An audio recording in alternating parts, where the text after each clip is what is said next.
8 시작하겠습니다. 이 작품 재밌는 작품이에요. 천수석이라는 작품인데 일단은 주제부터 좀 좋겠습니다. 애정소설에 속해요. 좀 다른 패턴도 있긴 한데 애정소설에 속한다 이렇게 생각하시면 되고, 이런 패턴들은 이제 나중에 우리가 영상들을 모아서 패턴 수업을 할 때 진행하도록 하겠습니다. 자, 그러면은 주제 한번 보면, 자, 혼인을 둘러싼 가문 간의 갈등과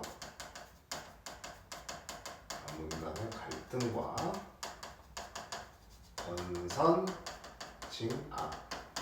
알겠죠? 혼인을 둘러싼 가문 간의 갈등과 권선징악에 대해서 다루고 있는 작품인데, 이제 보기에는 그 내용이 좀 나와 있어요. 보기를 한번 읽어보면, 천수석은 혼인을 둘러싼 어떤 갈등입니다. 가문 간의 갈등. 혼인을 둘러싼 가문 갈등을 해결 과정을 다루고 있어요. 그래서 혼사를 방해하는 악인과 비범함을 지닌 주인공 간의 대결 관계를 보여줘요. 혼사를 방해하는 악인이 등장을 합니다.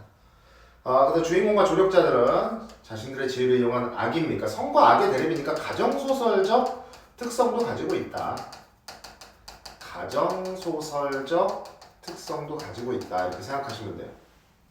그 다음에 남장 모티프가 아니라 특이하게 여장 모티프가 나와서 굉장히 좀 재밌는 작품이다 이렇게 생각해 주시면 될 것 같아요. 자, 그러면 같이 한번 들어가겠습니다.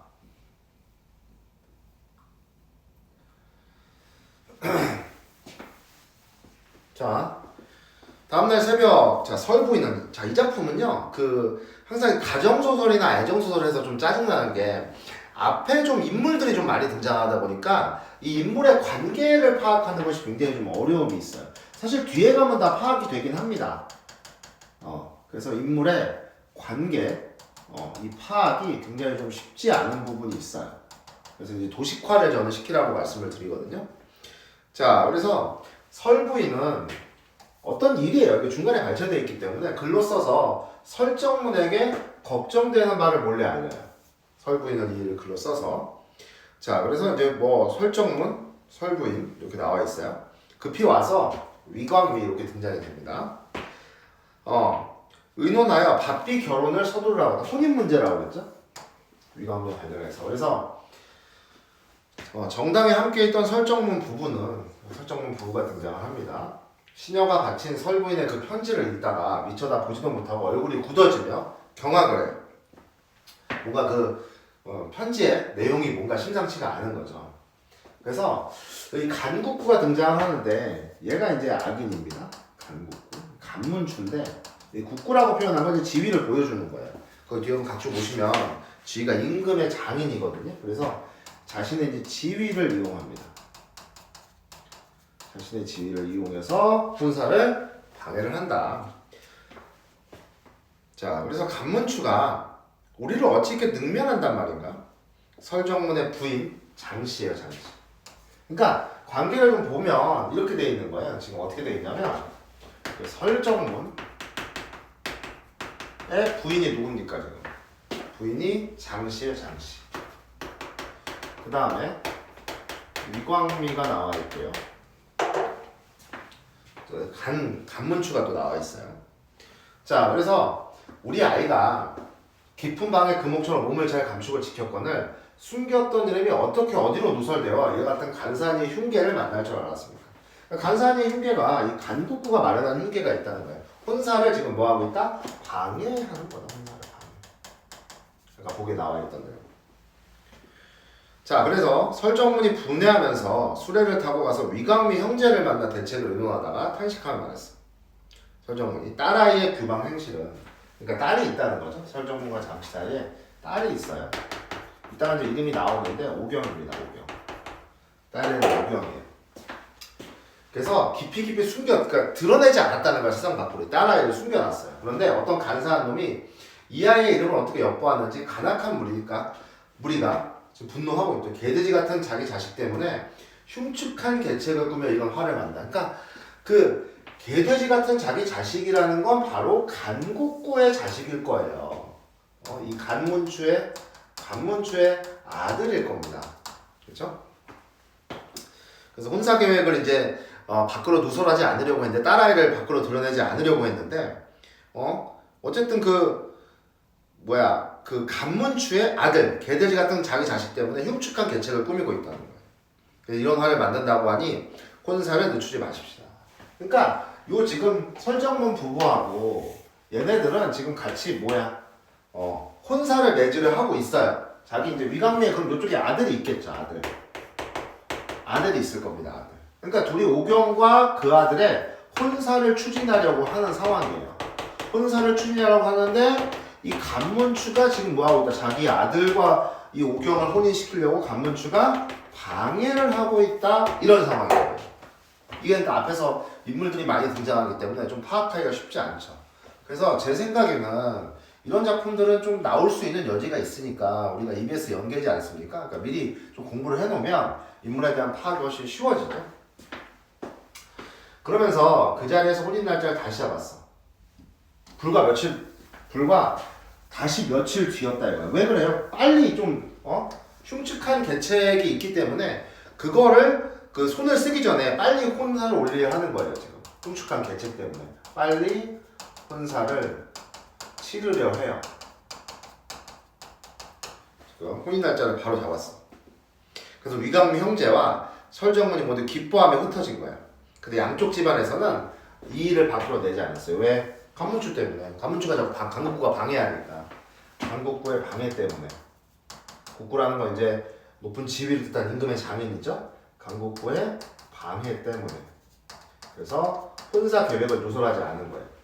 다만 위강미가 어머니 깨면 아래 뒤에 이 부인이 조용히 예복을 준비했어요.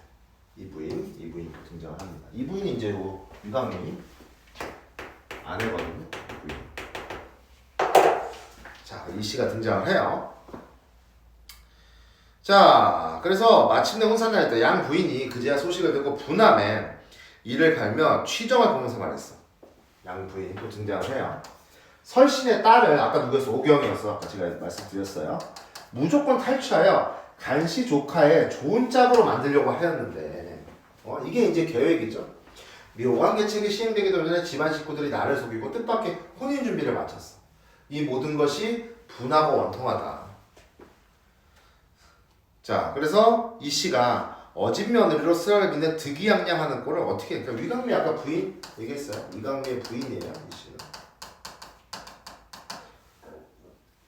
그래서 어진 며느리로 스라를 빚내 득이양양하는 꼴을 어찌 본단 말이에요. 그러니까 이 양부인은 이 씨에게 지금 반감을 가지고 있어요. 자, 그렇게 되어 있습니다. 자, 그래서 혼사를 방해하려고 하는데 말을 마치고 급히 그 국구 간문추에게 사람을 보냈어. 그러니까 왜 위강미는 어머니께 그 얘기를 해가지고 그지? 간문추에게 사람을 보내 이 사실을 알렸어. 그래서 혼사 계획이 지금 뭐가 된 거야? 혼사 계획이 누설되는 거야.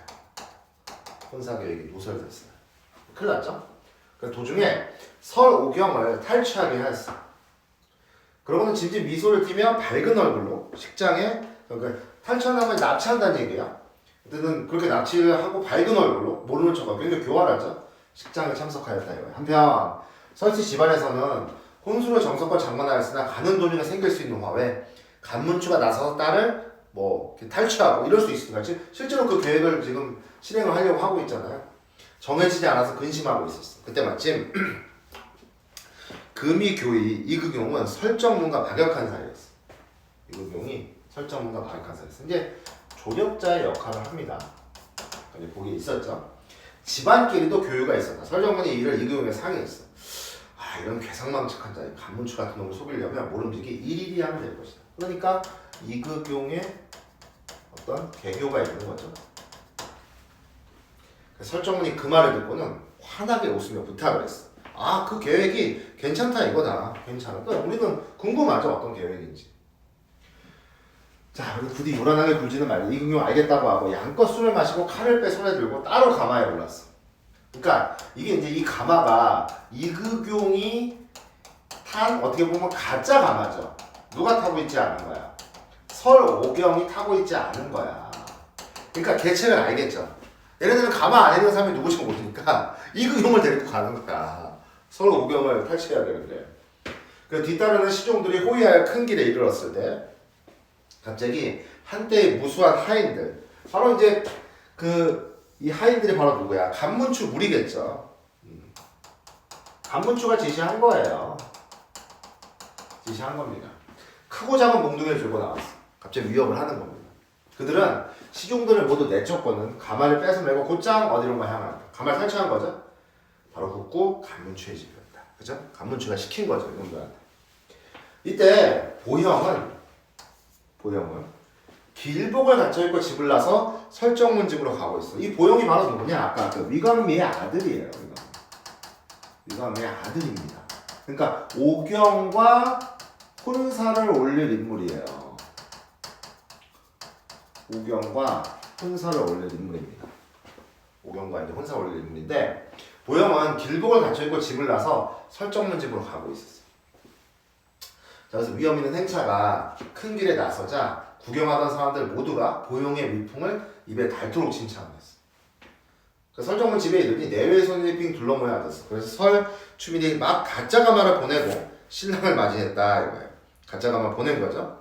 그래서 위 보형은 아들이니까 단정한 설 오경과 알렌을 마친 후 설 오경이 그때서야 가마. 이게 진짜 가마죠? 가마에 오르자. 이게 진짜 가마야. 자물쇠를 걸고 집으로 돌아올 준비를 한다.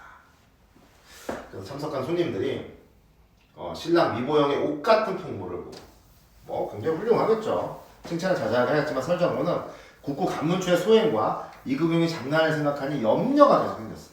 그러니까 이게 일이 잘 될까 걱정이 계속 되는 거죠. 흥이 나지 않았다 이거야. 자, 중략 이후 그때 미보영의 눈에 차이를 친 곳에서 신부 설오경의 행동거지를 살피며 눈동자를 바삐 불리고 안쪽을 살피는 계집종 하나가 들어갔어. 계집종. 그래서 이거는 누구냐면 그 아들 간문추의 아들이 간옥지거든요. 간문추의 아들인 간옥지가 여장을 하고 들어온 거예요. 여장. 계집종 여장을 하고 들어왔어. 원래 들어온 거야. 그래서 미보영이 마음을 비추는 거울과 같은 눈을 어찌 잘못 보겠는가. 서술자 개입한 거죠. 서술자의 개입이고 그래서 어찌 잘못 보겠는가. 잘 볼 수 있을까. 위보영이 그거를 누구요? 그 간옥지라는 놈이 여장을 했다는 걸 알아본다는 얘기예요. 자세히 보니 여우 같은 맵시 쥐와 같은 꼼새에 벌의 눈과 정갈의 정령을 지니고 있는 남자의 몸으로 여자를 변장하여 음양을 바꾼 거야. 그래서 외당으로 나와 시종에게 슬며시 명하여 난간 아래에 있는 계집종을 데려가게 했어. 저놈이 바로 이거 여장한 놈이다 이거야. 시종들이 명을 받들어 안채에 고하여 그 계집종을 잡아내오니 그 여자가 기겁하고 발악하며 소리쳤어. 나는 양씨 집안의 하녀로 성대한 잔치를 구경하러 왔을 뿐인데 무슨 이유로 이처럼 무리하게 대하느냐. 그 소리가 하도 요란하여 내외의 손님들이 놀라서 영문을 묻자 위보영이 대답을 했어. 저 사람은 결단코 여자가 아니야. 진실을 알아본 거지. 몸을 수색해보면 남녀를 구별할 수 있을 겁니다. 말을 마치고 시종들에게 명하여 수색하가 아닌 과연 남자였다. 그러니까 정체가 밝혀진 거죠. 정체가 밝혀진 겁니다. 그래서 그 남자가 갑자기 시종들을 밀쳐내며 말해요. 나는 간국구의 청금 같은 아들 간옥지야. 어렸을 때 설소주와 혼약을 맺었단 말이야. 그러니까 이제 이렇게 하는 거죠. 위씨 집안 아들이 빼앗아 부인으로 맞이한다기에 분하게 그지없어 여기가 구경이나 하려고 온 겁니다. 너희들 어찌 이리 무리하게 군단 말이냐. 훗날 반드시 머리 잘린 귀신이 될 것이다. 그 주변 사람들은 너무 놀라서 어찌할 줄 모르고 있어. 하지만 위보영은 이미 짐작하고 있었다니까. 위보영의 훌륭한 인품을 알 수 있죠. 시종들에게 물러서라고 말했어. 태평성 내 남자가 여장을 하고 있어. 여장 모티프죠. 여자의 방안을 엿보는 변고는 내가 이거 조종이 아닐 일이다. 근데 그대가 간국구에 자제라는 것을 알게 되었더니 용서하겠다. 그러니까 우리가 이 위보영의 어떤 인품을 알 수가 있는 거죠. 그래서 뭐 하고 있어요? 용서하고 있습니다. 위보영이 용서하는 바람에 간옥지는 겨우 그 치욕스러운 걸 면했으나 무슨 나처럼 자리에 앉아있겠어요. 서술자가 또 개입한 거죠. 바로 팔을 부리치면 대문화가 달아나니 그 꼴은 차마 보기에도 민망하였다. 자, 이 앞선 일입니다. 역순행적 구성이죠. 근데 이거는 뭐 의도적인 역수행적 구성이라기보다는 장면을 전환하는 것이라고 생각하시면 돼요.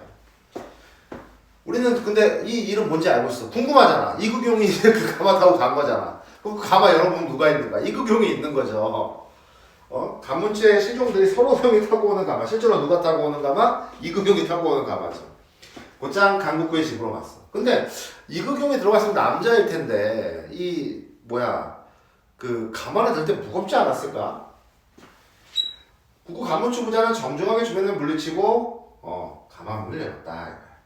그곳에 안팎의 손님들과 아랫 사람들은 이미 오경의 아름다운 이름을 우리가 들었기 때문에 저마다 보고 싶었어. 그러니까 해서 자기 아들하고 혼선을 올리게 하려고 한 거죠. 오경이 그만큼 아름다운 여인이었기 때문에 부인네들 역시 오경을 구경하고자 병풍을 친다고 들었어. 그러나 발을 들어본 가마 안에는 옷 같은 가녀에 미는 간 곳이 없고 큰 산이 한 놈, 바로 누구야? 이극용이죠. 이극용. 병력 같은 소리를 내질렀다. 나는 금포장군인데 무슨 일로 저를 데려온 것입니까? 국구 임금의 장인 지위가 높잖아. 말을 마치고 갑옷을 입고 투구를 쓰고 왼손에 장검을 들고 오른손에 철도리키를 쥐고 서서히 가마 밖으로 나왔다. 이제 위험 있는 모습이죠. 호랑이 수염을 날리며 고린눈을 부릅더니 번개불이 벌뜨겠어. 그래서 국구 가문치 부인 양씨의 시녀와 가문체 부인인 양씨의 우리 아까 양씨 부인이 시기와 질투하는 게 있죠. 여러 부인들이 놀라 자빠져 달달달 떨었다. 셋이나 간혹지는 얼굴이 새파래지며 쥐순듯 달아났다. 여기서 이제 우리 독자들은 통쾌함을 느끼며 거겠죠. 재밌죠? 네. 자, 그럼 문제는 간단하게 풀어보겠습니다. 1번의 정답 5번이죠. 양부인은 그래서 보영과 오경을 혼례때 오경을 탈취할 계획을 실행할 것을 당부했죠. 왜? 그 이씨가 그렇게 되는 꼴을 못 보겠다 이렇게 얘기를 한 거죠. 그 다음에 맥락을 바탕으로 기억의 내용을 추론해보면 적절하지 않은 거예요.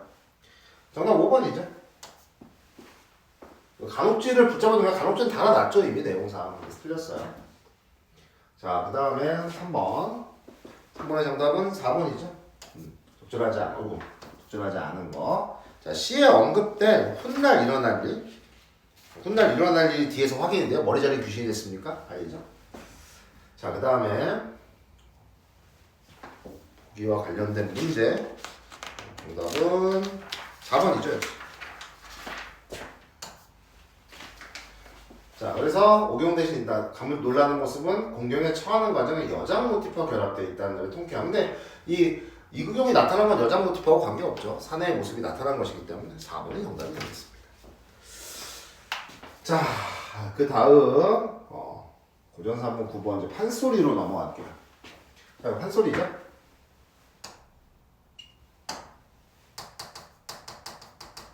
판소리 사설, 판소리의 대본입니다. 우리가 이제 패턴 수업할 때 이 판소리의 특징에 대해서는 좀 살펴보도록 하고요. 이거 하면서 이제 또 다시 한번 할 거기 때문에 그런 부분들을 여러분들 살펴보시면 됩니다. 뒤에는 이제 판소리의 소설이 실려 있고요.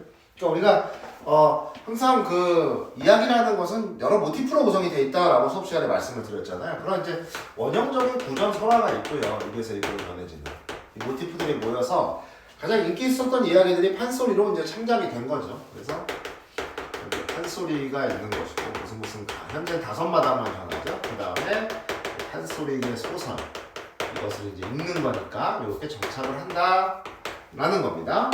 요거는 이제 패턴 수업할 때 말씀을 드릴 거예요. 자, 요거 내용상으로는 별게 없기 때문에 쭉쭉쭉 읽으면서 갈게요. 자, 판소리의 좀 구성 요소를 보면 주제의식도 여러분들이 해설치 보면 되는데 별다른 게 없어요. 자, 안일이 부분은 장단이 없이, 리듬이 없이 이야기를 엮어나가는 부분이에요. 그래서 긴장감이 이완됩니다. 긴장감이 이완돼. 그러니까 창과 안일의 반복이거든요. 창. 그래서 여기 진양이라고 써진 건 이제 장단이 있는 창 부분입니다. 창 부분. 가장 느린 장단이에요. 진양 쪽은. 그래서 이건 장단이 있는 부분이죠. 그래서 이거는 이제 다시 긴장이 되는 부분. 그러니까 진양 쪽부터 중몰이, 중중몰이, 자진몰이, 휘몰이 이런 식으로 장단의 빠르기들이 정해져 있습니다. 그 장단의 빠르기라고 하는 것은 내용과 분위기에 따라 달라지는 거죠. 긴장과 이완이 계속 반복이 된다 이렇게 생각하시면 돼요. 그래서 이 판소리라는 건 안일이와 창으로 구성되어 있다. 하나는 장단이 없는 것이고 하나는 장단이 있는 것이다. 이렇게 생각하시면 돼요. 그 장단은 진양조, 중몰이, 중중몰이, 자진몰이, 휘몰이처럼 이렇게 내용과 분위기에 따라서 빠르기가 다르다. 이렇게 생각하시면 되겠습니다. 자, 이거는 뭐 우의적 수법을 쓴 거죠. 동물들을 의인화한 거니까요. 그 당시의 세태를 뭐하고 있어? 풍자하는 그런 작품이에요. 자, 별주부는 이제 충신이죠. 용왕의 병을 치료하기 위해서 별주부가 화상, 토끼의 화상입니다. 그러니까 판소리계 소설 또는 판소리로 전해지는 작품들, 우리가 판소리 5마당, 이렇게 수군가, 그 다음 춘향가, 심청가, 적벽가, 흥보가. 잠깐만요. 바람이 뭐야? 어이씨, 나 깜짝 놀랐어. 찍다가 문이 갑자기 닫혀. 그리고 들어올 사람이 없는데. 자, 그래서 그런 5마당의 기본적인 내용을 여러분들이 알고 있어야 됩니다. 자, 화상을 받아들고 생각하니 어디다 넣어야 물이 안 묻을까? 토끼의 그림이잖아. 토끼의 그림에 물이 묻으면 안 되니까 그건 못 알아보니까. 그래서 지금 용왕의 병환을 구하기 위해서 뭘 가지러 가야 돼요? 토끼의 간을 가지러 가야 되죠. 지상으로. 수중의 세계에서. 생각도 못하여 목을 길게 빼요. 별주부는 이제 이렇게 잘하니까 목을 길게 뺄 수가 있죠. 목덜미에다가 탁 화상을 넣고 보니까 목을 길게 뺀 다음에 여기 목덜미에 넣을 수 있는 거야. 여기 그 껍질이 있잖아. 그렇죠? 화상을 넣고 보니 이만하면 수로마리를 무사히 다녀와도 물 한 점 묻을 길이 없겠구나. 용왕께 하직하고 저희 집으로 돌아오니 별주부 모친이 나서 세상 이제 지상으로 간다는 말을 듣고 지상의 세계로 간다는 말을 듣고 한번 만류를 해요. 모친의 만류가 있다는 거죠. 자, 이제 창 부분입니다. 진양조는 가장 느린 장단이에요. 자, 그래서 쓸 거는 여기 일단 먼저 쓰시고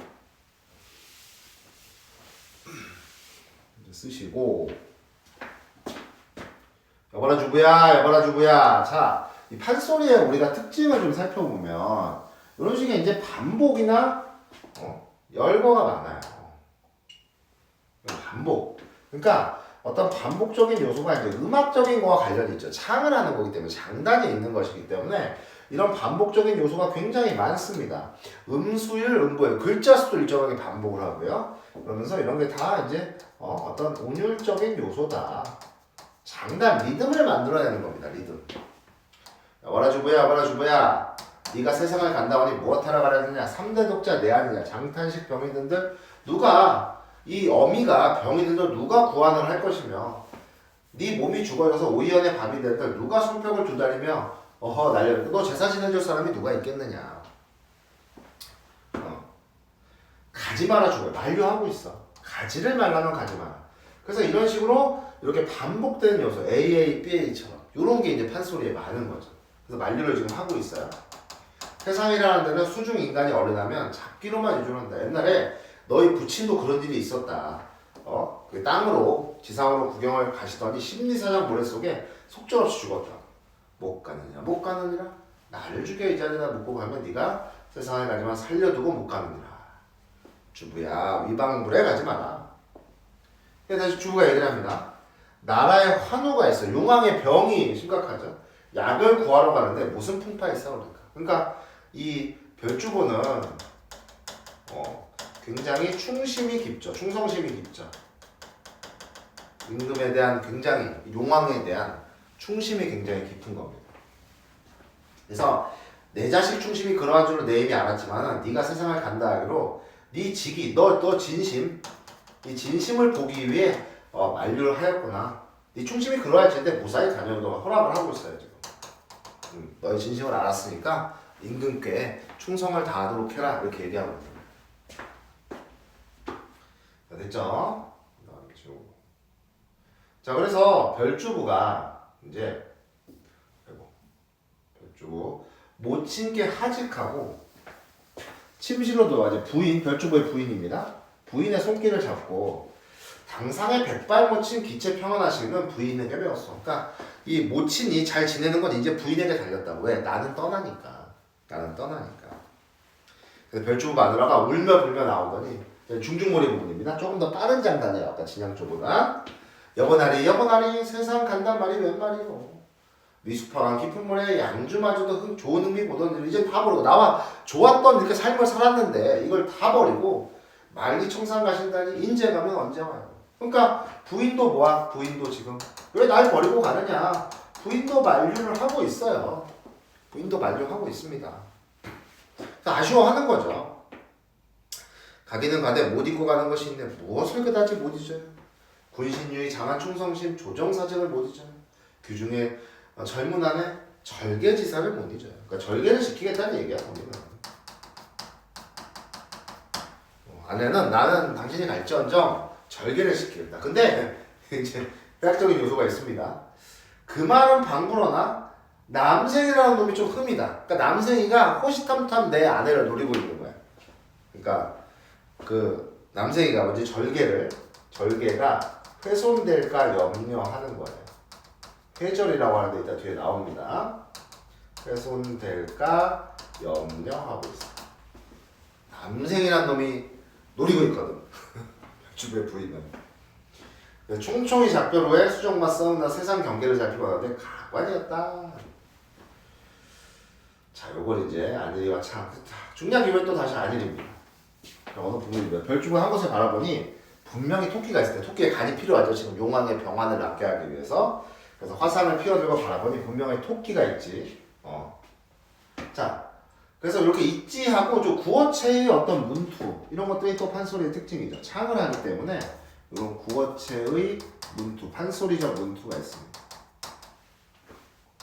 창을 하는 사람이 직접 장단을 맞춰가면서 이렇게 부르기 때문에 자, 저게 아니게 토생원 아니요? 토끼를 높여 부르는 거예요. 처음에 잘 꼬셔야 되니까 토끼를 지금 어떻게 하고 있어? 높여 부르고 있어요. 토끼를 높여 부르는데 토생원 아니요? 하고 부른다는 것이 수로 말리를 아래턱으로 밀고 와서 아래턱이 뻣뻣한 토자를 호자로다가 불러보는데 저기 주둥이 벌근하고 얼숭덜숭해. 호생원 아니에요? 실수로 부른 거야. 실수예요. 이게 이제 해악성을 유발하죠. 판소리 이렇게 해악과 풍자, 리트가 굉장히 넘치죠. 하고 불러는 첫 번째 호랑이가 등장해요. 호생원이라고 했으니까. 생원말 듣기는 처음이라 반겨 듣고 나와요. 왜? 자기를 높여서 불러주니까 기분이 좋은 거야. 호랑이 입장에서는. 자, 언머리 부분 다시 이제 창 부분입니다. 우리 알죠? 뭐 이 노래 유명하죠. 범 내려온다, 범 내려온다. 그래서 속리기풍을 한 짐승이 내려온다. 이렇게 좀 AAB 구조 이런 것도 다 운율을 형성하기 위한 요소입니다. 근데 정말 노래를 부르는 것 같이 이렇게 창을 하기 때문에 누의 머리를 흔들며 양귀 쭉 찢어지고 보면 얼숭덜숭 자 외양 묘사하고 있죠. 실감나게 이거를 리듬에 맞춰서 부르니까 더 흥이 날 겁니다. 더 흥이 나. 그러니까 얼마만큼 재밌게 흥이 나게 부르느냐 이게 판소리의 핵심이에요. 왜냐하면 이건 워낙 인기 있었던 이야기들이 판소리로 만들어진 거기 때문에 기본적인 이야기의 스토리는 다 알고 있어요. 이걸 얼마만큼 재미나고 흥이 나게 전달하느냐가 중요하겠죠. 그러니까 이 어떤 리듬에 맞춰서 부르기도 하고 재미난 요소들을 집어넣고 또 장면도 극대화시켜서 부르기도 하는 겁니다. 근데 판소리 굉장히 길죠. 완창을 하면 거의 10시간. 무형문학자나 되는 분들이 이렇게 부르는 게 사실은 완창을 하는 게 판소리고 사실 공연은 일부 대목만 부르게 되는 거죠. 그래서 이본이 많죠. 사람마다 이제 지역마다 사람마다 조금씩 재미있는 요소들이 첨가되는 게 다르니까 이제 다를 잊자 다른 판본들이 존재하기 때문에 그 공통점과 차이점을 물어보는 게 4번 문제에 있습니다. 확인하시면 4번이네요. 저기 몇 번이죠? 이따 뒤에 나오죠. 여기 말고 이따가 우리가 심청전 판소리계 소설 거기에 보는 2번 한번 살펴볼 거예요. 자, 그래서 좌르르르 이런 어떤 생동감 넘치는 음성 상징어도 많이 씁니다. 생동감 넘치는 표현도 써요. 생동감이 넘치는 이런 표현들도 현장에서 이렇게 듣고 있기 때문에 좌르르르 이렇게 표현합니다. 자라 앞에가 우뚝 서서 홍행홍행하는 소리 산천에 되었고 땅에 또 깨지나. 그러니까 이런 것도 이 장면을 조금 더 흥미나게 전달하기 위해서 일부러 좀 길게 늘려서 호랑이의 외양과 모습을 묘사해서 전달하고 있다. 그래서 굳이 장면을 이제 극대화시켜서 표현을 했다라는 얘기입니다. 더 실감나게, 더 재미나게 전달하기 위해서 그렇게 했다는 얘기죠. 그래서 자라가 깜짝 놀라 몸을 훔치고 가만히 없어. 쫄았어 자라는 지금. 자 이제 안일이 부분 다시 장단 없이 이야기를 엮어 나가요. 그래서 안일이에서 이야기들이 쭉쭉 전개가 되죠. 그래서 왜냐하면 과정에서 굉장히 묘사를 했고 호랑이가 날려가 보니 아무것도 없고 누워버린 쇠똥아 별주부가 지금 쫄아서 그 껍질 안에 들어갔을 거 아니야. 그런 모습일 거 아니야. 그러니까 누워버린 쇠똥이야. 그래서 별주부가 겁이 나서 몸을 껍질 안으로 넣어버린 거야. 그걸 이제 비유해서 표현한 거예요. 그래서 그게 마치 쇠똥 같은 모습이야. 쇠똥 같은 해악성이죠. 아니 이게 날 불렀나? 이리 보아도 둥글 저리 보아도 둥글 우둥글 납작이냐 아무 데나 없어 이게 하느님 똥인가 보다. 근데 그 똥을 먹으려고 그래. 별주부한테 위기죠. 하느님 똥을 먹으면 만병통치한다더라. 그 억센 발톱으로 자라 복판을 꽉 짚고 먹기로 작정을 하니 자라 겨우 입꼬리만 내서 아우 자 우리 통성명합시다. 호랑이 깜짝 놀라. 이것이 나도 통성명을 하자고? 나는 이 산중 지키는 호생원이다. 너는 무엇일꼬? 저는 수국의 물나라죠. 전옥주부 공신 사대선 별주부 잘하고요. 호랑이가 잘하는 말을 듣고 한번 놀아보는디 얼씨구다 숑숑머리 부분입니다. 얼씨구다 흥이 나겠죠. 이렇게 또 리듬을 만들어주면서 요번에 평생 원하기를 왕배탕을 원했다. 왕배탕 자라탕을 원했다는 거야. 자라탕. 그래서 자라탕을 원했다고. 다행히 만났으니 맛 좋은 진미를 비워 먹어보자. 별주부는 위기예요. 호랑이가 먹으면 자라가 기가 막혀. 아이고나 자라 아니요. 그럼 네가 무엇이냐? 거짓말하고 있는 거죠? 나 두꺼비요. 위기를 면하기 위해 두꺼비라고 했어. 근데 두꺼비면 더 좋다는 거야. 오마이갓. 너를 산채로 불에 살아 술에 타먹었으면 만병의춘 명예기나 두말명을 먹자. 으랑 하는 거야. 그러니까 자라가 기가 막혀. 아이고 이 급살 맞으면서 동의보감을 살아서 먹었는지 먹기로 만드는구나. 동의보감 그 의학 책이잖아 유명한. 그걸 봤는지 그 먹으려고 하는구나. 그래서 별주부가 이제 지금 위기에 빠졌어요. 그래서 별주부가 한 꾀를 얼른 내고 목을 길게 빼어 호랑이 앞으로 바짝바짝 달려들어. 자, 목 나가오. 호랑이가 깜짝 놀라. 목을 너무 길게 빼니까 그만 나오시오. 여기 다 올라오면서 이제 재밌죠? 이렇듯 나가다 하루 1,500발 나오겠어. 어찌 목이 그리 드러나 뒤움치기를 잘하시오. 내 목 내력을 말할 때 들어봐라. 이렇게 좀 목이 얼마나 길게 빼졌던 호랑이가 이번에 쫄았어요. 자, 휘몰이 보면 가장 빠른 장단이에요. 휘몰이 가장 빠른 장단입니다. 빠른 장단으로 휘몰아 치는 거야. 우리 수국 퇴락하여 천역한 기와집을 내 솜씨로 올리려다 천역하게 되는 기와집을 내 솜씨로 올려요. 과장되게 표현하는 거죠. 그래서 호랑이에게 지금 겁을 주고 있어요. 과장되게 표현을 함으로써. 재밌게 한번 읽으시면 됩니다. 판소리의 특징을 같이 보시면서 이 모양이 되었으니 명의대로 모르죠. 호랑이 슬기가 좋다 하기로 돌이랑 귀신 잡았다고 호랑이 사냥 나왔다. 겁을 물어주는 거야. 오히려 내가 호랑이 사냥을 나왔다 이거야. 네가 일찍 호랑이나 쓸개 한번 못 주겠나? 돌이랑 귀신 개 있느냐?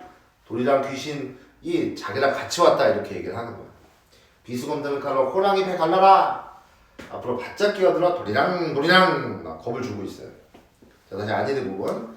호랑이가 다리를 물고 호랑이 다리를 꽉 물고 뺑 돌아더니 호랑이가 아픈 거야. 자라 입이 장난 아니거든. 젓가락도 자를 수 있을걸? 자라 입도. 어찌 호랑이가 아팠던지 거기서 의주 압록각까지를 더듬 것 과장된 표현으로 해악성을 더해주죠. 해악성을 더 의주 압록강이 그 끝이니까 해악성을 더해주죠. 혼자 장담한 그놈 참 용맹 무서운 놈이구나. 호랑이가 쫄았어. 나나 되니까 여기까지 살아왔죠. 허세를 부려요. 호랑이가 허세를 부립니다. 살아왔지. 다른 놈 같았으면 영락없이 꼭 죽었을 것이다. 그래서 호랑이가 쫓아버렸어요. 그래서 곰곰이 생각하니 호랑이라는 건 산중의 영물이라 늙나서 보일지 내 정성을 보게야 보이는 모양이로구나. 그래서 호랑이가 보였다는 건 뭔가 이런 영물이 보였다는 건 나에게 좋은 일이 일어날 거야 하고 다시 산신께 재를 올렸다 이런 내용입니다. 대단하죠. 자, 그럼 문제 답만 빠르게 훑어보고 넘어가겠습니다. 자, 1번의 정답은 5번이죠? 들어가지 않은 거. 자, 우리가 기억은 어떤 행동이에요? 자, 이제 수로 말리자 약을 구하는 명을 지키기 위한 행동이라면 니은은 만병해충 명약을 내거나 호랑이의 명을 따르는 척한다. 아니죠? 이 목을 길게 니은이 틀렸죠? 목을 길게 빼는 건 호랑이를 위협하기 위해서 하는 행동입니다. 자, 그 다음에 A와 B. 정답은 5번이죠. 모친의 만류를 뿌리치고 세상에 나가는 별주부의 모습을 통해서 충성심을 부각을 하고 있어, 그렇죠? 그 다음에 B는 절행지사를 말하는 부인에 대한 별주부의 대답, 남생에 대한 의심, 그죠? 요 놈이 뭔가 염려를 하고 있는 거야, 이놈 때문에. 그래서 5번이 정답이라는 걸 여러분들 확인해 보시면 되겠습니다. 문제식이 썩 좋지 않기 때문에 답만 확인하고 넘어가는 거예요. 자, 윗글에서 호랑이가 등장하는 장면에 대한 설명. 정답은 2번이죠? 적절하지 않은 거. 수로 말리를 아래턱으로 밀고 와서 아래턱이 뻣뻣해서 사다리 벌어진 것으로 구성하여 앞으로 일어난 갈등이 별주가 의도한 거예요? 아니잖아. 의도한 게 아니에요. 자, 다음 4번. 보기를 바탕으로 C와 D. 자, 판소리의 특징을 봅시다. 판소리 창과 안일로 구분이 돼요. 노래 부분에 해당이 됩니다, 창은. 창을 할 때 관찰자의 입장에서 장면이나 사물에 대해 파악한 내용을 한정적으로 전달하기도 하고 대화를 재현하기도 해요. 그래서 서술자의 목소리나 말투를 취하면서 작중인물의 사고와 감정을 투영시키는 판소리의 문투가 있습니다. 1인칭처럼. 그래서 이런 내용들 쭉 나와 있어요. 자, 그러면 이 정답은 3번이죠. 나머지는 왜 아는지 확인하시면 되고. C는 자라를 맛보고 싶은 호랑이의 기대감, 그쵸? 갈등을 드러내고 있고. D는 작중인물인 자라의 입장에서 호랑이를 겁주기 위한 말이거든요, 그죠? 내용만 확인하시면 될 것 같아요. 크게 어려운 거 없이 판소리 특징까지 한번 해봤습니다. 자, 그러면 이제 이 판소리가 듣기만 해서는 또 뭐 너무 질리니까 이거를 책으로 읽고자 하던가 어떤 뭐 그런 텍스트로 좀 읽고 싶은 사람들이 있었을 거 아니에요. 그래서 이 판소리가 각색이 돼서 소설로 정착을 합니다. 이것이 바로 이제 판소리의 소설이거든요. 그래서 이 판소리의 소설은 무슨 전 이렇게 붙어있어요. 심청가 그럼 판소리고 판소리의 소설 그러면 심청전 이렇게 되는 겁니다. 그래서 이건 판소리의 소설이에요. 그렇지만 판소리의 흔적이 남아 있습니다. 여기에도 뭐 안일이 창 이런 건 없지만 소설이기 때문에 판소리의 흔적이 남아 있어요. 자, 우리가 심청전 한번 살펴보겠습니다. 여기 뭐 보기 안 보고 바로 들어가겠습니다. 자, 어떤 장면인지 심청전 정도의 내용은 알고 있어야 돼요. 자, 그런저런 마치는 점심만 포식하고 여인을 하직 후에 황성을 올라갈 때 촌전진 황성을 올라가요. 그러니까 그 지금 뭘 본 거냐면 심청이의 아버지인 신봉사가 그 황성에서 맹인잔치를 벌인다는 거 그거를 이제 알고 있어요. 맹인잔치. 맹인잔치에 참석하기 위해 가는 거예요. 그걸 누가 했냐? 심청이가 했죠. 자기 아버지 찾으려고. 심청이가 자기 아버지 찾으려고 맹인잔치 벌인 거잖아. 그 낙숙이 얼른 지나 녹수정 들어가니 어떤 여인, 자 새로운 인물이 등장합니다. 저희 가는 신봉사님, 이리 잠깐 오십시오. 자, 신봉사를 불러요, 이 여인이. 신봉사 괴이하여 가까이 들어가니 손을 잡고 인도하여 사랑채로 들어가요.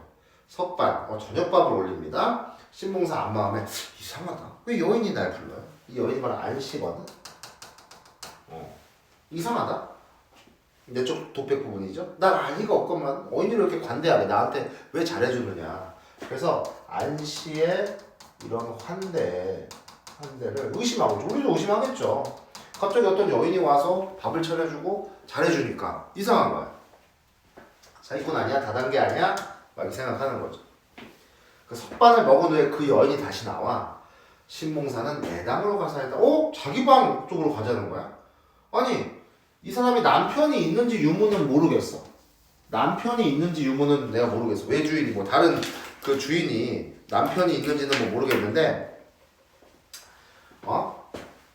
어찌 내당으로 들어가니까 무슨 우환이 있어 걱정했어. 나는 독경을 못해. 내가 너의 우환을 해소해줄 뭐 이렇게 경을 읽을 수가 없어. 왜? 눈이 안 보이니까 경을 못 읽어요. 눈이 안 보이니까 신봉사잖아. 그 여인 대답하되 잠만 말고 가자. 주체적인 의지가 있습니다. 잠만 말고 가자고. 그래서 끌려 들어가면 생각하네. 내가 아마도 음란한 것 중에 드나 보다. 대청에 올라가서 따라가요. 또 따라갑니다. 좌상에 앉은 후에 동편을 산 여인이 하는 말에 신봉사지요? 오! 정체를 알고 있어요. 누군지 알고 있습니다. 여인이. 오! 신기하죠. 그러면 신봉사 입장에서 이 여자가 나를 어떻게 알지? 나를 어찌 아시려마는 아는 돌이 있으요? 내성은 아니죠. 자기를 소개합니다. 황성에서 사업들이 불행하여 부모가 구몰했고 노복이 산망하고 이 집을 지키오나 시년이 25세대로 25세대로 홀대를 못 올렸어. 그래서 점서를 배웠어. 점을 볼 줄 알아요. 점을 보며 살아가는 거예요. 점서를 배웠어. 그래서 25세 때 기운이 있을 거라고 분명히 내가 자기의 점을 보니까 길한 일이 있을 거야. 그래서 좋은 일이 있을 것이라고 생각하는 거야. 분명 25세 때 좋은 일이 있을 거예요. 여러분들은 그러면 언제 좋은 때가 있나요? 19살이 바로 기운입니다. 여러분들 19살이 기운. 그래서 간밤에 꿈을 꿨어요. 하늘에 해와 달이 떨어져 강에 잠겼습니다. 첩이 건져 품에 풍목으로 즉시 깨어 해몽하여 작귀에 앉은 1월은 사람을 알아보는 눈이야. 그래서 나와 같이 맹인인 줄 짐작하고 이 얘기는 그러면 안씨도 뭐란 얘기야? 맹인이란 얘기입니다. 나와 같이 맹인이라고 얘기하는 거야. 그럼 꿈에서 점지를 해준 거야. 뭔가 나는 알고 있어 이미 25살에 나한테 길한 일이 있을 건데 꿈속에서 뭔가 상서로운 꿈을 꾼 거야. 예사 꿈이 아니야. 예사 꿈이 아닌데 거기서 맹인인 줄 짐작하고 물에 잠겨 보였으며 성자는 심씨인 줄 짐작하고 성까지 나왔어 꿈에. 그럼 꿈에 뭐야? 이 신봉사와의 어떤 인연을 계시한 거예요. 이 꿈이 신봉사와의 인연을 계시를 한 겁니다. 이 꿈이. 11일 내원에 문전으로 가는 맹인을 차례로 심시오? 하고 물어봤다는 거야. 그래서 천우신조 하늘의 뜻으로 금에 상봉했다. 골 때리죠. 천생연분인가 첩이 비록 용무하나 어리석은 부분이 있으나 버리시지 않을 겸손하게 얘기하는 거죠. 군자를 받들리니 군자의 양 어떠하니까. 그러니까 부부의 연을 지금 맺고 싶은 거예요. 신봉사.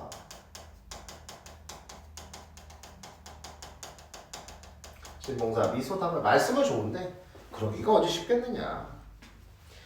그래서 안씨가 맹인 시비를 불러 주차를 나오게 하고 안씨 맹인 시비 불러 그래서 거주와 그동안의 일을 묻건을 신봉사가 전후 신세를 낱낱이 말하는 슬퍼요. 이렇게 참 심청이를 어렵게 키우고 또 심청이가 그 효심을 다하기 위해서 자기의 몸을 인당수에 이렇게 하고 그러니까 다 얘기한 거야. 안씨 맹인 위로하고 그날 밤에 함께 잔 후에 신봉사 아침 전에 일어나 근심이 있어요. 안씨가 위로합니다. 무슨 근심이 있나니까 첩의 마음 불안하.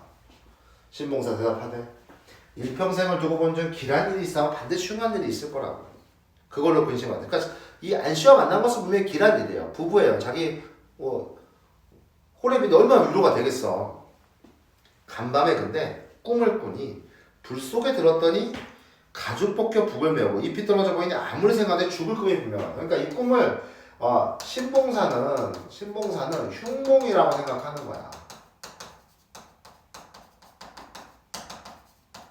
신봉사는 요 지금 자기가 꾼 꿈은 길한 일이 한번 일어났기 때문에 요 꾼 꿈은 반드시 흉몽일 것이다. 그래서 안씨 부인이 해몽을 합니다. 신제 회중 타가 거피작관이 입궁지상이에요. 자, 각종 보시면 돼요. 낙엽이 뿌리로 들어가니 자녀를 상봉합니다. 이 굉장히 점을 볼 줄 아는 양반이잖아. 굉장히 용합니다. 꿈은 좋은 꿈이라고 지금 얘기하는 거야. 자녀를 상봉할 수 있는 좋은 꿈. 그래서 이 꿈을 지금 해몽해서 좋은 꿈이라고 얘기해 주는 거예요. 그래서 자녀는 누구겠어? 심청이죠. 심청. 자녀와 재회한다는 점을 이야기해 주고 있습니다. 신봉사 안천 소가 비웃어요. 천부당 만부당 말도 안 되는 얘기다. 왜? 인당수에 몸을 던졌으니까 죽었다고 생각하는 거죠. 믿지 못해요. 믿지 못합니다. 근데 지금은 못 믿어도 나중을 봐라.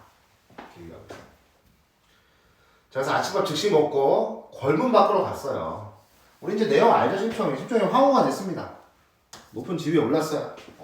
그래서 이게 심청입니다. 황후가 심황후가 됐어요. 황후가 됐습니다. 공주가 됐다는 얘기죠. 자, 부친 종족을 알 수 없어 맹인잔치 배설해. 이게 부친 종족을 알 수 없어 했다는 건 이 잔치가 결국 누구를 찾기 위한 거야? 아버지를 찾기 위함이야. 아버지를 찾기 위해서 맹인잔치를 벌였습니다. 성명성책 상고에도 신맹인이 없는지라 탄식을 해요. 우리 부친 그간에 눈을 떠서 이제는 맹인이 아닌가? 나를 잃고 애통타가 죽으신가? 살았는지 죽었는지 몰라요. 잔치는 오늘이 심지어 마지막이야. 심시 신맹인을 찾아야 된다. 어찌하냐 오시는 거? 이렇듯이 탄식을 한 후에 성명성책 다시 보니 성책 끝에 도화동 심학구라고 했어. 이름이 같아요. 우리 아버지 이름이 심학구야. 성자는 오르나 부친의 함자를 몰라서 신효를 하면 심학구를 불러오라.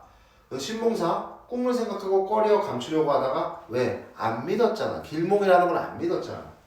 안씨 해몽을 다시 한번 생각하고 내가 신봉사하고 그 해몽을 다시 한번 생각해보고 내가 신봉사하고 그래서 신봉사 인도하여 내전으로 더하니 부친용모 방문하다.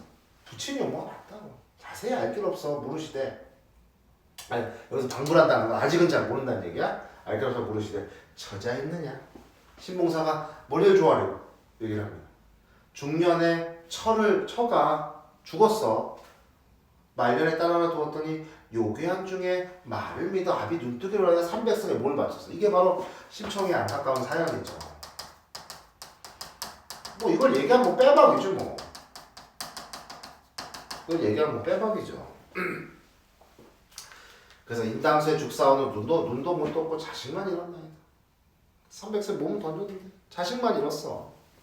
세세 아래 오네 황후 이 말 듣죠. 부친이 분명 이제 확신한 거죠. 확신이 든 거야. 왜 이 사연 아는 건 뭐 당연히 신봉사밖에 없으니까. 버선발로 뛰어나 부친목을 후려안고 실성통곡하는 날. 그래서 심청과 신봉사의 재회죠. 죽었던 딸이 이렇게 살아났어. 아버님 살아왔어. 인당수에 죽은 심청 살았으니 어서 높이 눈을 떠서 나의 얼굴을 보옵소서. 애중하던 그 외딸을 자취 없이 잃고 어이 진정이 계시며 고생을 어이 하셨나니까. 알들이도 보고 싶고 알들이도 그리워라. 슬프다 하며 불효여식다 보옵소서. 신봉사의 말 의없다 이 말이 웬 말이냐? 대경하에 두 눈을 번쩍 떴습니다. 그러니까 결국 이렇게 잘 된다는 건 당대의 사람들이 이렇게 효심이 지극한 이런 유교적 윤리를 굉장히 중시했고 반드시 이런 착한 성품을 지니고 있으면 보상을 받을 것이다. 이런 생각들이 담겨 있는 거야. 그래서 신봉사가 뭐야? 눈을 뜬 거죠. 근데 봉사가 아니죠 그러면. 눈을 떴으니까. 백일이 광명한 천지가 명령하. 딸의 얼굴 살펴보니 각자 4월 10일에 보던 선녀가 태몽 이 심청을 낳을 때 그 꿨던 태몽 속에 봤다. 이제 사실 그 딸의 얼굴을 지금 본 거잖아. 처음 본 거잖아. 그러니까 그 선녀, 내가 꿈 중에 봤던 그 선녀가 똑같다. 딸의 목을 덥석알고 일희일비하는 거야. 불쌍하다. 너의 모친 돌아가신 후에 15년을 눈물로 너를 길렀어. 일조 있고 3, 4년 고생했다 여기 가서 너를 만나고 놀더니 이게 꿈이냐 생시냐. 그들이 슬프고 즐겨하느냐 어찌다 영원할고. 서울자 개입한 거죠. 다른 말로 뭐라고 해서 편집자죠. 논평이다.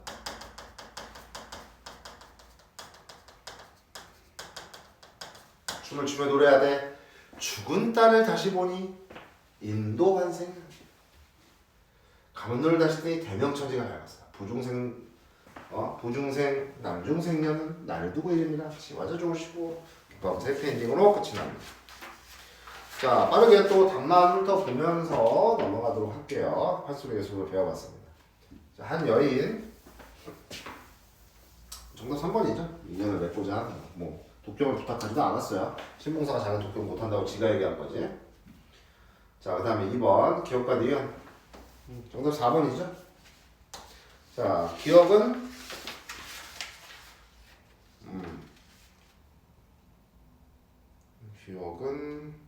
꿈, 같은 꿈이죠.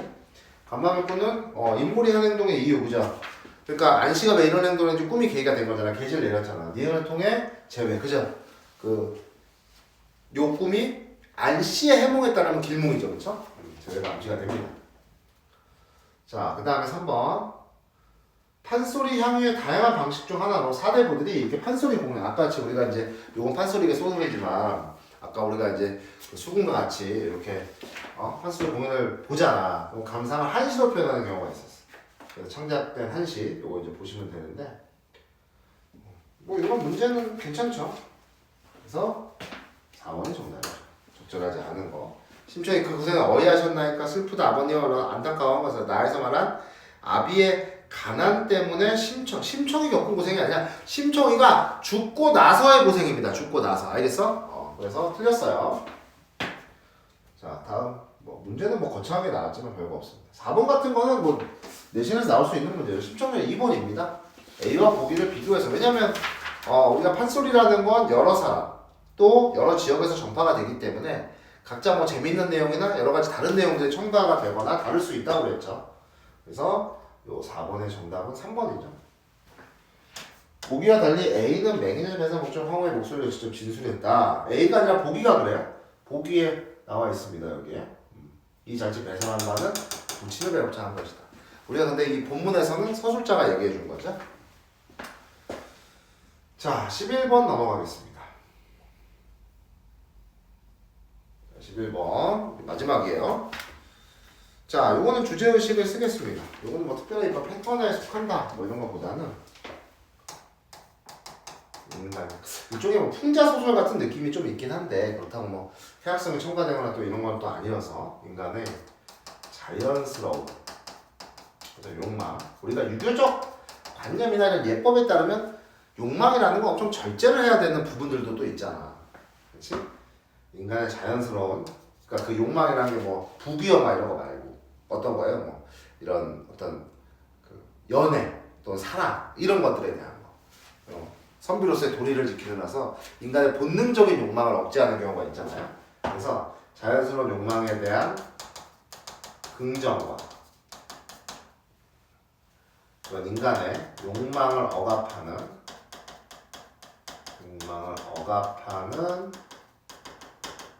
윤리적 태도를 비판하는 거예요. 인간의 자연스러운 욕망에 대한 긍정과 인간의 욕망을 억압하는 윤리적 태도를 비판하고 있습니다. 자, 됐나요? 필기하시고 주제의식입니다. 회절 소설인데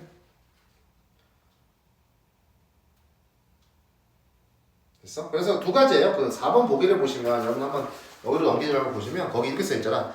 위선이 탄론하는 거, 그 다음에 본인 취약, 나는 찐따다, 나 원래 이런 사람이다, 이런 게 이제 취약성의 인정이에요. 그것들을 좀 한번 보시면 될 것 같아요. 독특한 작품이기 때문에 올해 고전 3문 괜찮네요. 재밌는 소설들이 굉장히 많아요. 재밌는 소설들이 많은 것 같습니다. 자, 그럼 작품 한번 집봉전 한번 보겠습니다. 자, 욕망이라고 합니다. 자, 임금이 밤에 책을 보다가, 이 임금이 굉장히 훌륭한 인물이에요.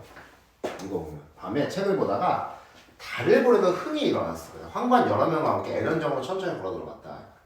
올라가서 보니 어떤 사람들이 쓰러져 누워 있었어. 어떤 사람들. 그래서 이게 복상과 궁녀거든요. 복상과 궁녀. 처음에는 도둑으로 의심하여 멈춰서서 더 이상 가지를 못해서 그러다가 그들의 동정을 자세히 살피니 정녕 경치를 즐기는 군인들이었다 이거예요. 친히 가서 보니 총애하는 왕이 좋아해요. 신하 복상이 궁녀와 함께 팔을 나란히 있어요. 말도 안 되는 거죠. 왜? 궁녀는 다른 남자와 사랑을 나눌 수 없습니다. 그래서 이 금기를 어긴 거예요 지금. 궁녀와 사랑을 나누다니 금기를 어긴 겁니다. 금지된 사랑을 한 거예요. 국법으로서 논하실 땐 죄는 주살해도 용납되지 못하나 은혜로서 정으로서 살필지인데 정리상 차마 어찌할 수가 없었다. 그러니까 어찌할 수가 없어. 마음속의 정으로. 그래서 임금은 한산한 폭을 잘라서 얼굴을 덮어주고 나왔어. 그러니까 이 임금의 생각은 뭐가 중요한 거야? 그런 국법보다 이 은혜 이게 더 중요했던 거예요. 그러니까 임금은 그러니까 임금은 어떻게 보면 그 자연스러운 욕망이라는 것을 자연스러운 욕망을 인간의 근본적인 욕망을 긍정하고 있는 인물이다 이렇게 생각할 수 있어요. 임금이면서도 그래서 용서를 한 겁니다. 지금 한포 잘라서 얼굴을 덮어주고 나왔어. 되게 자의심이 많아 살생하기를 꺼리는 덕과 못된 버릇을 경계하는 마음 보통 사람보다 크게 뛰어난 것입니다. 자의심이 많아요. 살생하기를 꺼리고 못된 버릇을 징계하는 마음 크게 뛰어난 거예요. 서술자가 역시 논평하고 있습니다. 편집자적 논평이 들어가 있고요. 그래서 두 사람이 잠에서 깨어나 곧 임금이 다녀간 것을 깨닫고는 몹시 놀랐어. 그치? 들켰잖아. 각자 처소로 돌아가 다만 죽기만을 기다렸다는 거야. 그쵸? 금기를 어겼기 때문에. 그래서 겨우 며칠이 지나자 사헌부와 사관원의 그 신하들이 상소문을 올려서 복상에 용서할 수 없는, 그러니까 이 대관들은 뭐가 중요한 거야? 국법으로 엄하게 다스려야 나라의 기강이 선다고 생각하는 거야. 뭐예요 지금? 국법으로 엄하게 다스려야 한다고 생각을 해요. 그래서 복상에 용서할 수 없는 죄상을 철저히 논했으나 임금은 살피는 것을 보려하지 윤호하지 않았어요. 허락하지 않았어요. 그러니까 처벌을 내리려 하지 않았다는 거예요. 이때 전판서 이수왕이 있었습니다.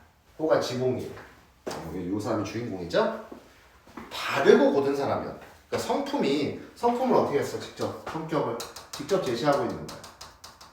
아주 올고든 융통성이라고는 없는 사람이에요. 없는 사람. 임금도 매야 그를 공경했어요. 임금이 훌륭하죠. 한나라의 신하 그밥에 견줄만 했다. 근데 임금이 급히 백개를 청하는 글을 올리면서 복상을 빨리 참수해요. 그러니까 국법에 바로 선다고 힘싸아래 그렇지 않았다. 바로 고든 사람이었으니까 예법, 국법 이런 거 중시하는 사람입니다. 그러니까 한치의 어떻게 오차도 없이 그죠? 그러니까 복상을 빨리 참수해야 된다는 건 예외를 두면 안 된다는 거야. 국법에 예외를 두면 안 돼요. 그래서 어떻게 보면 강하게 얘기를 한 거죠. 원칙주의자예요, 원칙주의자. 원칙을 지켜야 한다고 강조를 한 거야. 예외를 두면 안 된다는 거야. 그래서 임금이 이렇게 말을 하니까 임금도 어쩔 수가 없죠. 그래서 사형만은 감아요. 복상은 제주도에 위리한치 하도록 하고 궁녀는 귀양분으로 명했다. 그러니까 뭐 사형까지는 원래 사형에 마땅히 참수를 해야 한다고 생각.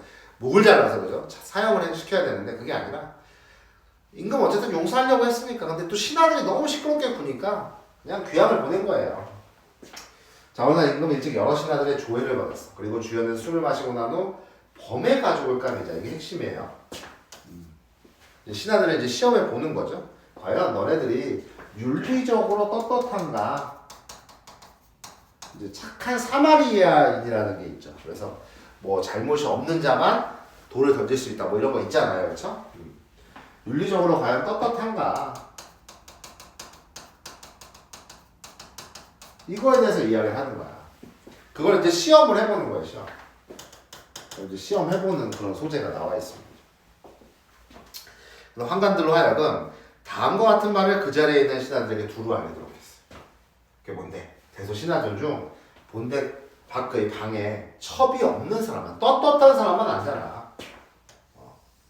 본댁 밖, 너네 집, 원래 집 안에 밖에 다른 여자를 들이지 않은 사람만, 즉 윤리적으로 떳떳한 사람만. 그럼 아까 대관들은 뭐 했어? 대관들은 이렇게 했잖아. 근데 지들도 떳떳하지 않은 거야. 위선적인 거죠. 그래서 조정의 신하들은 모두 조아리면 눈치를 살피느라 미적거렸어. 그러니까 떳떳하지 않은 거야. 위선적인 거야. 근데 유독 지봉만은 의자를 끌어당겨 앉지는 않았다. 지봉은 아까 고든 인물이라고 그랬잖아. 근데 지봉은 떳떳해요. 그런 말을 할 자격이 있다는 거야. 돌을 던질 자격이 있다고. 요새 뭐 그런 거 있지 않습니까? 우리가 뭐 연예인들 막 안 좋은 얘기 막 들리고 뭐 이런 얘기 들리면 우리가 막 악플을 달고 막 그렇게 하잖아요. 그러면 우리도 과연 윤리적으로 떳떳한 사람이기 때문에 그런 연예인한테 악플을 달 수 있는가? 좀 이런 걸 한번 좀 생각해 볼 만한 그런 지문이죠, 사실은. 소신은 정말로 없습니다. 지붕은 떳떳한 거죠. 임금은 크게 더욱 칭찬하고 탐복하였으며 조정의 신하들도 그의 몸가짐에 그게 고결한 거예요. 무엇으로도 비칠 수 없으며 감복했어. 이후로 지붕이 조정에 들어가면 기이자 내놨어요. 와, 짱이죠. 당신이 짱이요. 이걸 증명한 거야. 나오면 메달을 두었다. 차츰차츰 세월이 흘러 거의 반년이 지났어. 임금은 복상을 생각했어. 왜? 총애하던 신하였기 때문에. 그래서 복귀를 염원하는 거야. 마음에 간절합니다. 아, 얘가 좀 복귀를 시켰으면 좋겠는데. 근데 또 복귀를 시키면 또 막 얘기하고 또 지붕 특히 누가 가만히 안 두겠어. 다른 이제 신하들은 그런 대관들은 뭐 좀 떳떳하지 못한 게 있으니까 그냥 그러려니 할 수도 있어. 근데 지붕은 참수를 시키라고 그랬잖아. 지붕은 가만히 안 있을 거야. 실로 입을 열기가 곤란했어. 그래서 특히 누가 걸리죠? 특히 지붕이 문제예요. 지붕은 심지어 떳떳하기 때문에 뭐라고 반드시 말을 할 겁니다. 지붕은. 그래서 어느 날 임금이 지붕을 불러들여서 자신의 뜻을 말했어. 평양감사가 올린 계의 내용, 장계, 임금께 올리는 보고서를 우리가 장계라고 합니다. 그 계의 내용이에요. 의심스러운 사건이 있으니 조사하지 않을 수가 없어. 그러나 평안도는 저 국경과 접해 있어서 민심이 동요하기가 쉽습니다.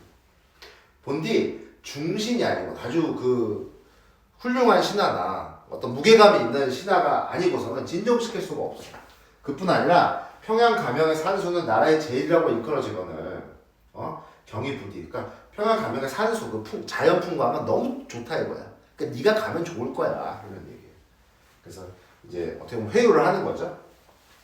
경이 부디 수고로움을 잊으시고 한 달에 말미를 줄 테니 한편으로는 나라에 봉사하는 도리를 마음으로 다한다고 여기고 다른 한편으로는 막년에 경치. 여기 왜 산수가 나라의 제일이라고 그랬잖아. 경치를 즐기는 낙으로 여기서 태평세계를 펴넓히는 건 어찌 아름답지 않겠어. 박정화 말을 드렸지만 가주시 어디 평양으로 가라. 그래서 지붕을 보내려 하는 거죠. 누구 복귀시키려고? 누구 복귀시키려고? 복상 복귀시키려고. 부채로서 모름지기 나의 마음을 표하노니 경은 사 징표를 주는 거야.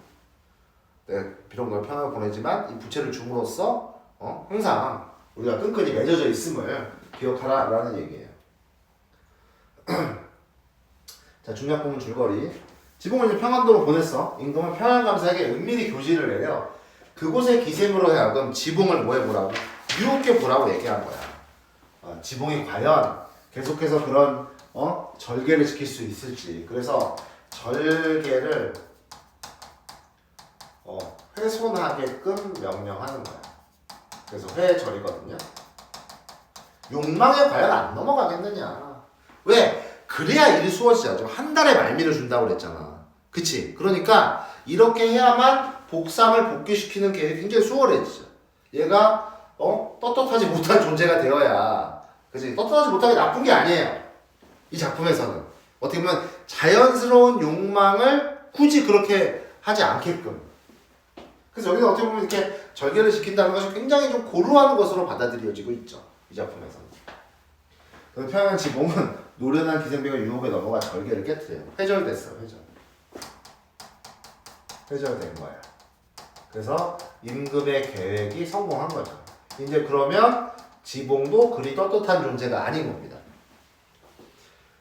자, 이공은 땅에 엎드려 이제 머리를 들지 못한다는 거예요. 소신은 마음가짐이 굳지가 못해요. 그 이공이 바로 이제 지붕이죠. 아까 그 본명이 뭐였어요? 우리 거기 앞에 이수강, 그죠? 마음이 굳지가 못하여 이번 평안도 행차께서 절개를 깨뜨려 외람되게도 성원으로서 하신 부채를 감히 정표로 삼았어. 어찌 숨기겠습니까? 그러니까 본인의 나약함을 드러내고 솔직하게 말한 거죠. 임금은 더 좋겠죠, 뭐 이런 모습이.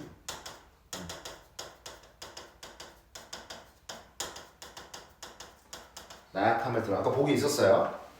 나약함을 드러내면서 솔직하게 말했어. 임금 앞에 어찌거리어 숨기겠습니까? 임금의 교명이 이렇게 된 소신은 부끄럽고 황공하여 용서받기를 바랄 수가 없습니다. 스스로 고백을 했어요. 임금은 더 좋아해요. 지 계획이었으니까. 아름에 숨김이 없으니 실로 충직한 신하입니다. 그러니까 정직함이 더 좋다 이거지. 뭐보다? 회전한 거보다. 그래서 임금은 그러니까 평안도 가서 술 취한지 어떻게 물었고 이공이 그래서 아뢰고 나니 이공에게 술을 내렸어. 그래 너 잘했어 임마. 그런 거야. 이때 백옥 아까 그 기생 병풍 뒤에 있었지만 이공은 엎드려 쓰던 가닥에 그녀를 보지 못했다. 백옥이 앞으로 나와 술을 들이니 이공은 엎드린 채 손을 내밀어 받아서 맞았어. 탐스러운 쪽진머리와 오르된 귀걸이, 푸른 옷과 붉은 치마한 여자의 모습이 술잔중에 비쳤다. 예, 이공은 마음속으로 생각을 해요. 조금 전에 마신 술잔에 깁사로 된 모자를 쓴 미인이 그게 바로 자기가 홀라당 넘어갔던 그 기생 백옥이었죠. 이 어인 은혜로 특별한 예우를 해주시는 것인가? 이공이 술 마시기를 마쳐 임금은 빙그레 웃음을 보냈어. 경은 시험삼아 그 여인을 보시되 능히 그 사람을 기억할 수 있겠어. 잠깐 눈길을 보내보니 그 백옥입니다. 다시 만나게 되고 오히려 부끄러움이 됐어요. 왜? 회절했기 때문에. 자기가 그동안 그 떳떳함을 무기로 내세웠잖아. 근데 이제는 그런 존재가 아니니까 회절했기 때문이에요. 절개를 훼손했어요. 회절했기 때문에. 자, 임금의 덕은 하늘 같아서 고요히 뿌리시는 것이 조화롭고 또 만물을 마음대로 농락하시는데 신도 또한 그동안에 미물에 불과했어. 그죠? 임금의 의도에 넘어갔으니까. 다행히 너그럽게 감싸주시는 은택을 입었으니 어찌감히 임금의 하야와 같은 그 덕을 제가 헤아릴 수 있겠습니까? 그래서 임금은 백옥으로 하여금 이공에게 부채를 돌려주도록. 그쵸? 부채를 정표로 삼았잖아. 이게 바로 회절의 증거죠. 왜? 그 부채 임금이 준 부채인데 누구한테 줘버렸어? 그 백옥한테 줘버렸잖아. 자, 회절의 증거입니다. 이 물건이 비록 하찮은 것이나 음양을 거두고 펼쳐 능히 경으로 하여금 한판 좋은 인연을 맺게 했습니다. 부채로 뭐 이렇게 했을 거야. 야 이거 임금이 준 거야 이러면서 진실로 견우직녀를 이어준 두 부채 못할 것이 없어. 굉장히 훌륭해요 임금이. 임금은 이에 다음같이 자신의 뜻을 말하였다. 물을 고사를 인용했어요. 쇼팽왕의 뛰어난 계략도 옥장에서 슬픈 노래로 눈물을 흘리게 하고 소식의 큰 절개도 늙어서는 호의에게 정을 의탁했어. 그러니까 누구와 같다는 거야? 지금 너의 모습과 같다. 이 모습이. 그러니까 인간의 욕망은 그런 본능적인 욕망은 자연스러운 것이고 이런 항우나 이 소식도 결국은 넘어갔잖아. 자연스러운 것이고 굳이 그렇게 위선적으로 막을 필요가 없다는 거야. 억압할 필요가 없어요. 억압할 필요가 없다. 그런 얘기예요. 탐욕의 세계라는 건 영웅이든 절개가 있는 영웅이잖아. 영웅이든 절개가 있는 사람이든 가리지 않는다는 것은 예나 지금이나 같아요. 오라 경의 품행이 이와 같다며 복상이 나의 계집을 희롱하였다고 어찌 꾸짖겠는가. 이게 하고 싶은 말이죠. 복상도 그랬을 것이야. 네가 지금 이렇게 백옥한테 이랬듯 복상도 그 욕망을 이렇게 억압하지 않았을 거란 얘기야. 그가 나이 어린 젊은이로서 오랫동안 공부를 장만에 맞춰서 여자를 생각하지 않고 아내를 두고자 하는 것은 당연한 마음이야. 당연한 마음이라고. 욕망은 자연스러운 거라고. 그것이 법에 어긋나려 하더라도 나로 인해 빚어지니 어찌 불쌍하고 가엾게 생각하는 마음이 없을 수 있겠는가. 내가 복상을 생각하는 마음은 간절하여 3년 같으니 공은 그의 죄를 용서하시오. 이렇게. 그러니까 복상이 복귀할 수 있도록 하도록 도와주시오. 그런 얘기예요. 예, 이공은 감사함을 받들어 머리를 굽혀 전하의 말씀 이어받으시니 신은 죽어서도 전하를 못 따라갈 것입니다. 재밌죠? 이 작품도 굉장히 재밌습니다. 지봉전 해봤어요. 그러니까 욕망이라면 그렇죠. 자, 다만 빠르게 또 보고 넘어가겠습니다. 자, A에 대한 예. 자, 정답 5번이죠? 자, E는 뭐 능히 그 사람을 기억할 수 있겠소. 그래서 백옥을 알아볼 수 있어. 그게 아니에요, 지금. 네가 그 부끄러움을 느껴라. 라는 얘기예요. 시간이 또 오래 지났으므로 그런 게 아닙니다. 자, 그 다음. 이건 다 알고 있어요. 그 다음 2번의 정답은 3번이죠. 니은이라는 것은 인물의 품행. 그쵸. 우리가 니은은 그 범의 가죽, 그죠? 고상하다, 떳떳한 사람. 디귿은 인물이 절개, 부채는, 그죠? 회절했음을 알고, 그걸 누가 줘버렸어? 백옥한테 줘버렸잖아. 그러니까 그렇게 된 거예요. 자, A의 내용으로 접근하지 않은 거. 뭐 길게 묶여있기 때문에. 부끄러움 느끼는 게 오늘 대략 그것 때문에 부끄러움을 느꼈죠. 자기가 회전한 것 때문에, 그쵸? 2번이 정답이에요. 자, 그 다음 4번의 정답은 2번이죠. 나에서 자신이 감추려 했던 일이 다해서 탄로나자 머리를 들지 못하면서 몸가짐이 위선이었다. 그 얘기 아니라 솔직하게 얘기를 했죠. 자신이 감추려 한 일이 아니었습니다. 그래서 정답은 2번 확인할 수 있을 거예요. 자, 이렇게 해서 우리 고전 산문 좀 재밌는 작품이 많았네요. 고전 산문까지 전부 마무리를 해봤습니다. 이거 보고 우리 클리닉 시간에는 10번까지만 출제를 하도록 하겠습니다. 고생하셨어요.